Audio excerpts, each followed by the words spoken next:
mas-uuliyiinta wasaaradda waxbarashada Soomaaliland oo horkacayo wasiirka wasaaraddaasi ayaa maanta kormeer kurgalida xaaladda ay ku sugan yihiin iskuulada ku yaala magaalada Burco ku soo sameeyay in ka badan 50 iskuul oo isugu jira dawli iyo qaar gaar loo leeyahay kuwaasi oo ku yaala gudaha magaalada Burco. Gudoomiyaha imtixaanaadka qaranka Soomaaliland Daawud Axmed Faarax, agaasimaha waxbarashada gaarka loo leeyahay Muuse Maxamed Shide, kormeerka wasaaradda waxbarashada ee gobolka Togdheer Axmed Cawad Yaasiin ayaa si wada jir ah uga warbixiyay kormeerkan ay ku soo sameeyeen dugsiyadan waxbarashada ee ku yaala gobolka. kormeer ay ku timid wasaaradda waxbarashada oo badan oo uu hogaaminayo wasiirka waxbarashada iyo tacliinta sare, 5 agaasime iyo gudoomiyaha imtixaanada qaranka iyo la taliyaha imtixaanada qaranka.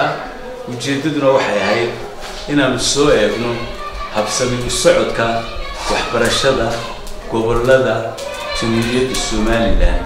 waxaweyaan waxa la doonayaa in kor loo qaado tayada waxbarashada taasoo ay tahay maxay ahayd u siman yihiin dugsiyada gaarka loo leeyahay iyo dugsiyada public ah ee dawladdu maamulayso.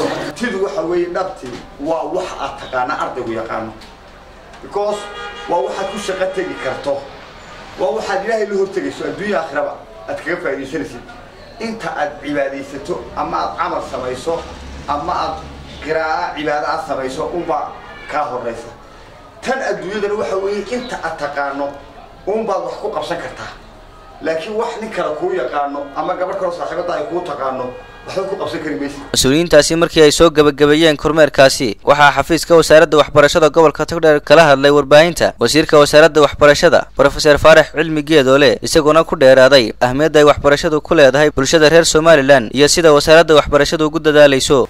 kormeero mishaar iska qaadan doona isagoo in hawshiisii ka soo bixin ma jirayso. isla markaa kormeerayaashu iskuulada ay ka shaqaynayaan waxaa laga rabaa warbixin joogta oo siinayaan gobolkuna oo soo siinayo xarunta ayaa laga rabaa. macalinka shaqaysanaya waynu taageerayna oo iskarab taagayna macalinkaan shaqaynaynin waxa weeye waxaynu ku bedelaynaa macalin shaqeeya. Shaafici Maxamed Ibrahim, Telefishinka Soomaali News, gudaha magaalada Burco.